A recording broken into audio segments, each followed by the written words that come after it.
The autumn rain fell in sheets as Marco Rossi locked up Bella Vita restaurant at 11:30, exhausted from the dinner shift. At 35, he'd been working double shifts for 3 years, ever since his wife passed away, leaving him to raise their 7-year-old daughter Sophia alone. Tonight had been particularly brutal. A private party, demanding guests. Barely enough tips to cover Sophia's school supplies. Marco's feet ached, his back hurt, and he still had to pick up Sophia from his neighbor's apartment.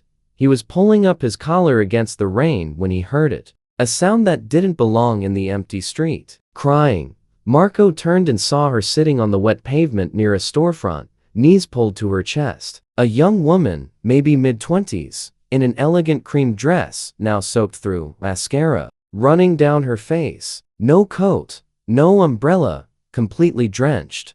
His first instinct was to keep walking. He was tired, wet, and Sophia was waiting. But something about the woman's posture, the way she sat there like she'd simply given up, made him stop. "Miss, are you okay?" She looked up, startled. Her eyes were red from crying, her blonde hair plastered to her face. "I'm fine. Please, just go. You're sitting in the rain." "That's not fine." Marco pulled out his umbrella, holding it over her. "Are you hurt? Do you need me to call someone?" "There's no one to call." Her voice broke. "There's nobody." Marco crouched down, umbrella sheltering them both. "What happened?" "I ran away. From my engagement party. From my fiancé. From my family. From everything." She laughed bitterly. "I was supposed to marry someone my father chose. Someone important. Wealthy. Appropriate. I stood there in that ballroom surrounded by hundreds of people, and I realized I couldn't breathe. So I just ran. Got in a taxi. Got out somewhere. And now I'm here, sitting in the rain like an idiot." Marco recognized the weight of impossible choices. "You're not an idiot. You're someone who chose honesty over comfort. That takes courage." She looked at him with surprise. "You don't even know me. I know what it looks like when someone's drowning." "Come on." Marco stood, offering his hand. "There's a diner 2 blocks away. It's warm, they have coffee, and you can figure out your next move without getting pneumonia. Why are you helping me? You don't know who I am. Does it matter who you are? You need help. That's enough."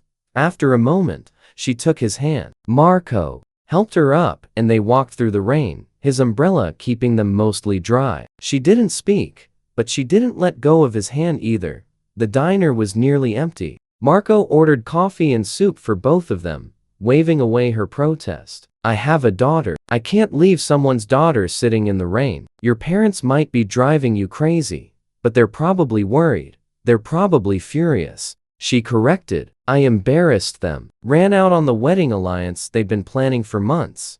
"Wedding alliance? That's a business term, not a marriage term." She smiled slightly. "Everything in my family is business. My father runs Harrington Holdings. I'm the only daughter. My marriage was supposed to cement a merger." She extended her hand formally. "I'm Charlotte Harrington." Marco shook it. "Marco Rossi. I'm a waiter with a 7-year-old daughter and student loan debt." "Nice to meet you, Charlotte Harrington." Something in his matter-of-fact tone made her laugh genuinely. "Nice to meet you too, Marco Rossi."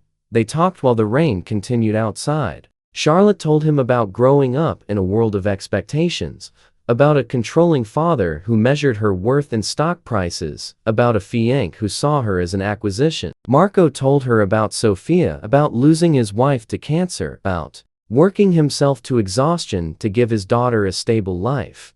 "You must think I'm spoiled," Charlotte said quietly, complaining about wealth and privilege. "I think pain is pain. Money doesn't make it hurt less when you feel trapped." Around 1 in the morning, Charlotte finally called her assistant, not her family, someone she trusted. A car arrived 30 minutes later. Charlotte stood to leave, then turned back.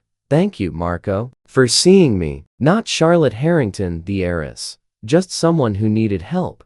"Take care of yourself," Marco said simply. She left, and Marco went home, thinking he'd never see her again. 4 days later, Marco was making dinner while Sophia did homework at the kitchen table. The small TV was on in the background, local news. "Dad." Sophia suddenly shouted. "That's the pretty lady." Marco turned. On the screen was Charlotte, standing at a podium in front of reporters. The headline read, "Harrington Heiress Announces Charity Foundation." "I'm establishing the Second Chances Foundation," Charlotte was saying, her voice steady and confident, "to help people trapped in situations they can't escape. Domestic violence victims, people in debt, anyone who needs resources to start over. Because someone recently showed me that the kindest thing you can do is help someone find their way when they're lost." "She is pretty," Sophia said. "How do you know her?" "I helped her once," Marco said, stunned. "She was having a bad night." The next morning, Marco's manager called him into the office. "Some woman from Harrington Holdings has been trying to reach you." "Left a number," Marco called, half expecting it to be a mistake. Instead, Charlotte answered, "Marco, I've been looking for you. I didn't even know your last name. Had to track down the restaurant owner. I saw you on TV. Congratulations on the foundation. That's actually why I'm calling. I want to offer you a job. Director of Community Outreach. You'd help identify people who need assistance, work with families, be the bridge between wealth and need. You understand both sides." Marco laughed in disbelief. "Charlotte, I'm a waiter. I don't have a degree in social work or nonprofit management. You have something better. Empathy. Real understanding of what people need when they're struggling. I have money and resources. You have wisdom I'll never have. We'd be a good team. I have a daughter to think about." The job comes with full benefits, college savings plan for Sophia, flexible hours. "I'm not asking you to abandon your life. I'm asking you to use your experience to help others." Marco was quiet, thinking about double shifts, aching feet, barely making rent, thinking about Sophia and the opportunities he couldn't give her, thinking about Charlotte, who'd taken her moment of crisis and turned it into purpose. "Can I think about it?" "Of course. But Marco, that night in the rain, you didn't help me because you wanted something from me. You helped because it was right. That's the kind of person I need. Please consider it." Marco did consider it. He talked to Sophia, to his neighbor, to himself in the mirror. Then he called Charlotte back. "I'll do it, but on one condition. The foundation helps working people too. Single parents, people working multiple jobs, families one emergency away from disaster. Not just people in crisis, but people struggling quietly." "Done. When can you start?" The transition was surreal. 1 month Marco was serving tables. The next he was working in the Harrington Holdings building, helping Charlotte build something meaningful. She listened to his insights about what struggling families actually needed. He learned about grant writing and nonprofit operations. Together, they created programs that genuinely helped people. Sophia loved hearing about her dad's work now. "You're helping people like you helped the pretty lady," she'd say proudly. 2 years later, the Second Chances Foundation had helped over 5,000 families. Marco had become Charlotte's closest advisor and friend. She'd ended her engagement permanently and rebuilt her relationship with her father on her own terms. On the anniversary of that rainy night, Charlotte invited Marco to dinner, the same diner where they'd first talked.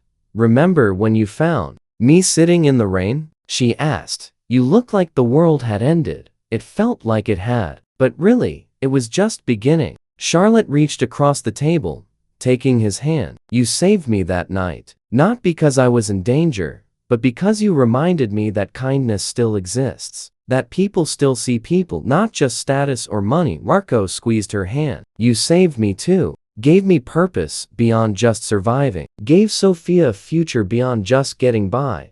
What had started with an umbrella in the rain had become a partnership that changed thousands of lives. The waiter who couldn't walk past someone in pain, and the heiress who learned that real wealth was measured in compassion, not currency.